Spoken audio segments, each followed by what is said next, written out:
Good morning तुबा जान। Good morning अम्मी। आज आप जल्दी उठ गई?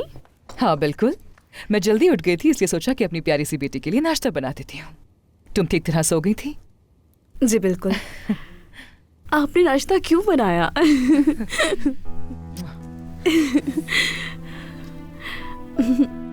आपको बनाने की क्या जरूरत थी, मैं खुद बना ली थी। अरे बिल्कुल नहीं मेरी जान, तुम यहाँ कभी कभी तो आती हो। मैंने नाश्ते में तुम्हारी फेवरेट चीजें बनाई हैं। याद है आप नाश्ते में पैनकेक बनाया करती थी? सिनान और बैरन को बहुत पसंद थे। काश वो भी यहाँ पर होते। देखो तुम बिल्कुल अफसरदा मत हो, हम एक दिन दोबारा साथ होंगे इंशाल्लाह। चलो नाश्ता करो अपना। खाला कहाँ है? वॉक के लिए गई होगी यकीनन।